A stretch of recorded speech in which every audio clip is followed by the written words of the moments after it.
The bass fishing textbooks are being rewritten as we speak. Traditionally, we were taught to look for bass around specific types of structure or cover. Structure is basically what's going on underneath the water in terms of depth changes or slope changes. This could be a steeper bank, a flatter bank, an offshore point, a ledge, or a hump. All of these areas have been identified by anglers as key places the bass will position and feed throughout the year. Cover refers to objects that are in the water the bass relate to.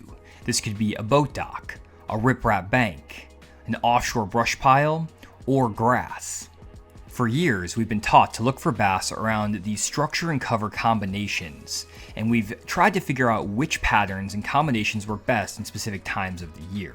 However, in 2024, these textbook rules have been thrown out the window, with the majority of professional level tournaments being won out in the middle of the lake around no structure and no cover. Why is this happening? Well, the main driver is the introduction of forward-facing sonar. I know that's a really big buzzword in the fishing industry right now, but what it's shown us is that there are a lot of fish that will set up out in the middle of creeks or just the middle of the lake, chasing some type of forage in open water.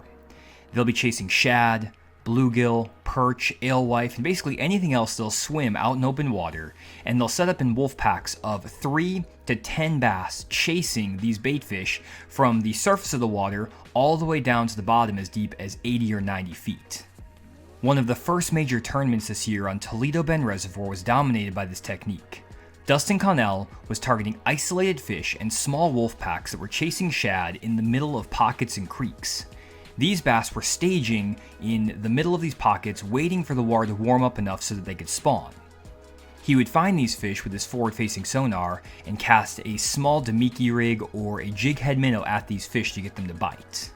After this dominating tournament win, this pattern was seen over and over again in multiple Bassmaster Elite Series events, Major League Fishing events, and other smaller tournaments across the country. What's interesting about this pattern is that anglers aren't targeting a specific type of structure or cover in the areas they're fishing. Instead, they're just looking for schools of bait fish, whether that's shad, again, bluegill, alewife, golden shiner, anything those bass are feeding on. And once they find that forage, they'll try to find bass that are actively feeding on those bait fish. There are a few factors that they're paying attention to dial in where these fish are setting, including the section of the creek these fish are setting up in, whether that's the main lake, first half of the creek, or back half of the creek. And also the water visibility can have a big impact on the depth that these bait fish are setting up in and how far back in the creeks these bait fish are migrating into. Regardless of this though, it seems like this pattern is dominant not only in the wintertime, but all the way through the summer months as well.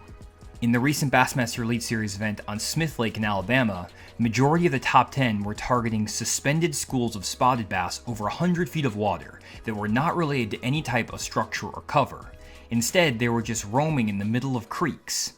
These fish were chasing schools of shad, and from what I saw on the live coverage, it was almost random where these anglers were finding these fish, and there was a lot of volatility in the leaderboard because some anglers would do really well one day and then struggle the next, because there's no way of really tracking down where these fish go day to day.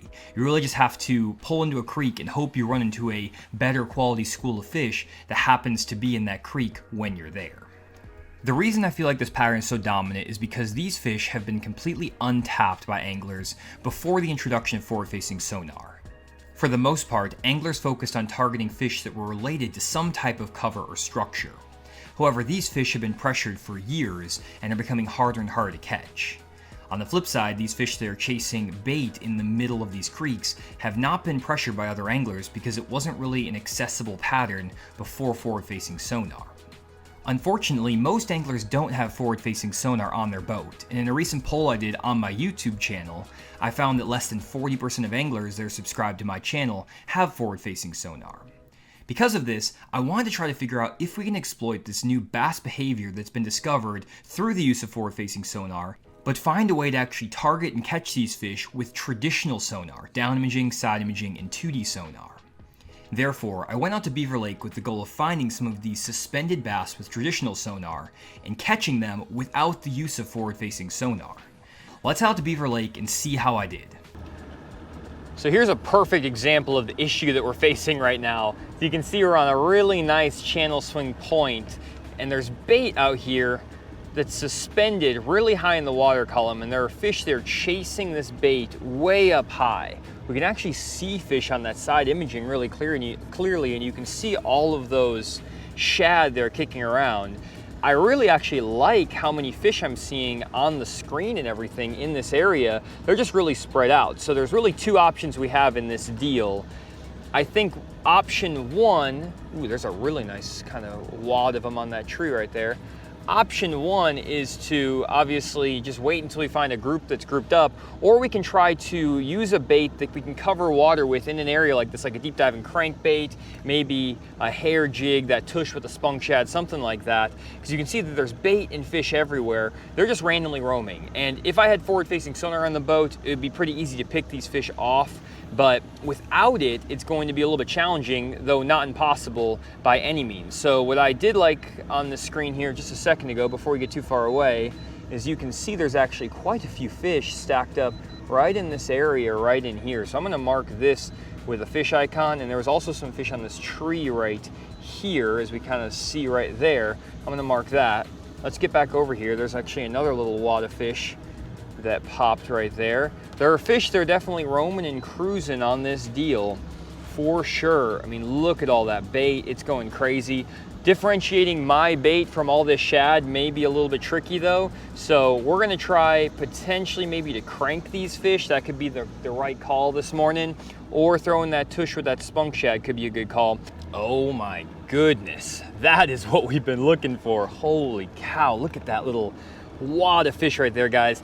15 feet of water right on that break. Okay, this is what we've been needing to find, and this is what I talked about earlier by finding a wad of fish a little bit shallower that might be grouped up and actively feeding. If we go over here, we can see those fish setting up on that down imaging. We can see there's a bunch more right here. These are all like little wolf packs of bass. There's fish all over this point. Look at that right there, guys. That's crazy. They're all stacked up. These look like they are probably smaller spotted bass by what I'm seeing. I don't think they're like giant fish, but look how many fish there are on the screen. There's enough fish even that I'm not as concerned that there's so much bait around. And I really like the fact that there are fish that are actively feeding on that bait. So we have a small group of spotted bass. Those are probably just little, 1 pound spotted bass. But there are a few dots through here that look a little bit better.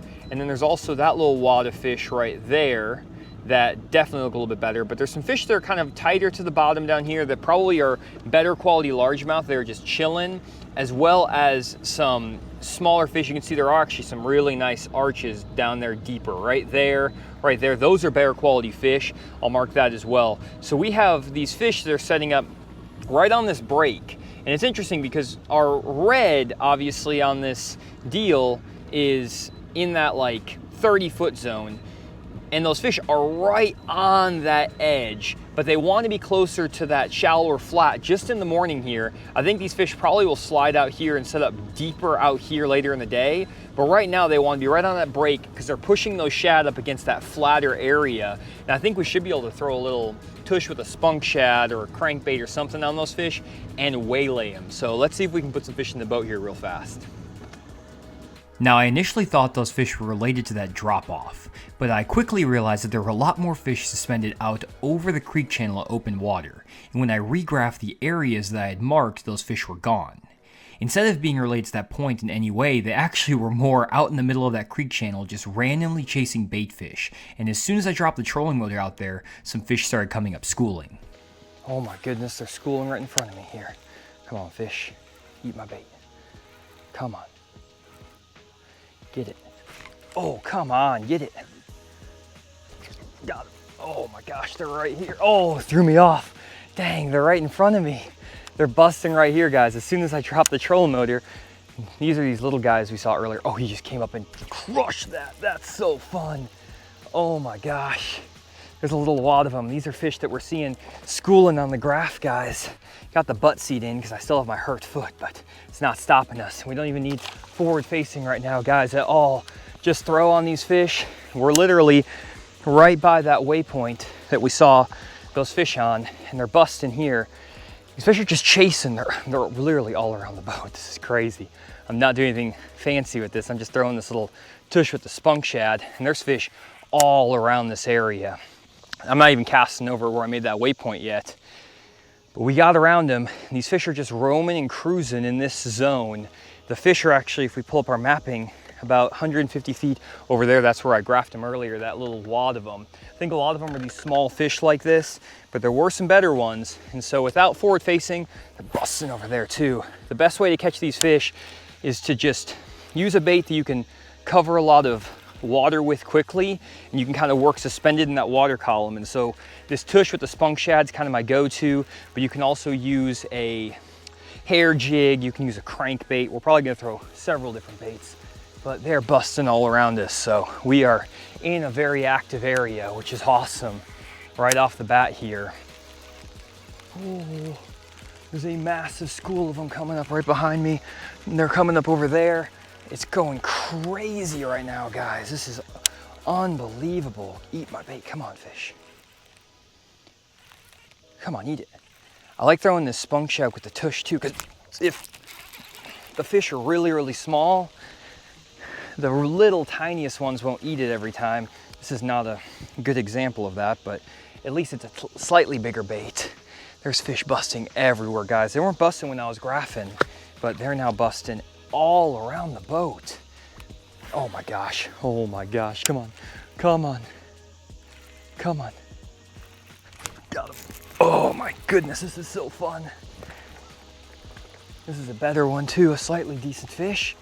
Not big ones, but there's just a pile of them out here, guys. This is awesome. And we saw these fish on the graph. It's not a surprise we're catching these fish by any means. And they weren't busting when we literally dropped the trolling motor, or until we dropped the trolling motor, they were not busting. And it's pretty cool that we're able to find these fish on the graph. We saw those fish suspended on the 2D, and now they're kind of roaming around busting, and we're getting on them. Again, not doing anything crazy with this tush with the spunk shad right now, guys. I'm pretty much right on that waypoint where all those fish were. And there's fish over here too, to my right, where that waypoint is. I'm seeing a few busts over here. I was casting on that spot when they started busting behind me. So there's so many fish in this area that it's hard to pick which way to cast at the moment. Eat it, come on. Oh, eat it, got him. Oh, that was awesome. On the surface. Watched him come up and choke that. Oh my gosh, guys, so fun. Absolutely on it right now. Nice little fish. Not big ones. Oh, they're busting over here. Oh, come on. Get it, fish. Got him. There we go. My goodness, I cannot get these fish to bite unless they're schooling. I tried fishing deeper around, doing a little, that's a nice one. Doing a little cranking. I was throwing the spunk shad around, but these fish really just want to be actively feeding on that bait. I think if I just kind of fan cast around enough with this spunk shad, I'm gonna get a few to bite, but it's easier just kind of wait for them to start schooling and fire over there, because it's a guaranteed fish catch every single time. I love this tush with the spunk shad, guys. You guys have seen me throw it in so many videos, and it works for those schooler fish. It works deeper. I've only had one bait on this entire time, so when you're catching fish back to back to back, you don't have to change baits because that tush holds on that spunk shad so well. Anyways, you guys don't want to hear about core tackle anymore, but I'm just telling you it works. So let's keep firing around. I tried to throw a glide bait and stuff around at these fish, and I'm also just kind of fan casting. I do have a couple groups of fish that we marked here, and I've gotten a couple to bite and like tap this bait, but for whatever reason, they won't commit to anything unless they're actually busting on the surface, or I'm assuming if they're chasing them under the water. And without the forward facing right now, the best way to do this is just to be in this area that we know has fish and wait till you see some surface activity, see if some fish are kind of busting around, chasing. You can see there's fish just kind of swirling all over the place, and I'm just waiting for one to swirl, and I'm just firing over there, reeling that tush a few times, popping my rod right where that fish swirled, popping it, killing it. And if there's a big enough fish in there to eat it, he usually eats it right away. There's a lot of little ones out here though too that just bump it, so probably had about a dozen fish miss the bait. But if they're biting and you see a swirl over there, they choke it pretty much immediately.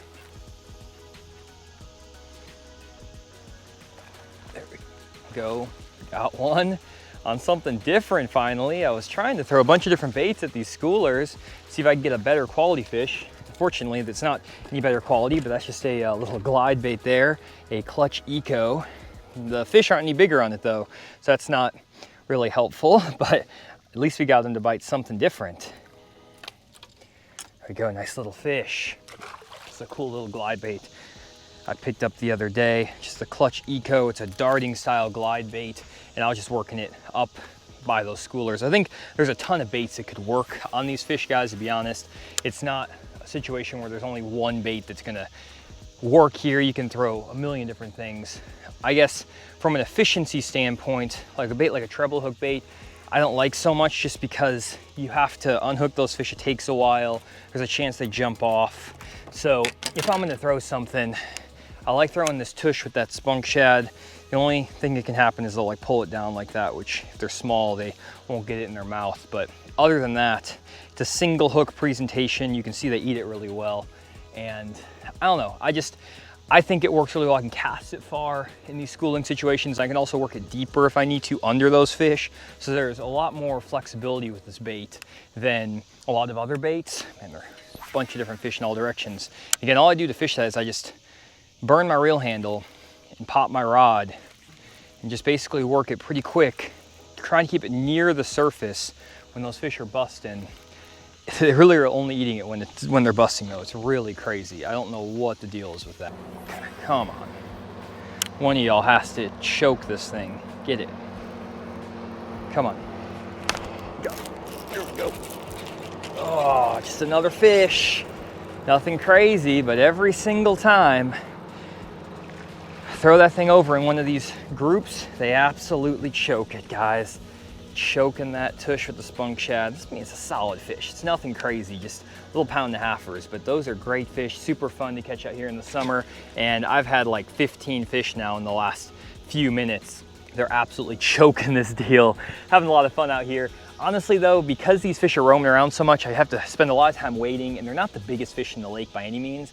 So if I was going to be out here trying to catch a quality fish, like let's say we're in a tournament situation, I probably would be fishing up shallow, skipping boat docks, throwing a whopper plop or something like that. We may actually start doing that here in a second, just to let these fish calm down on these ledges. And then I'm gonna get back out on those ledges we graphed earlier and maybe try to put some fish in the boat.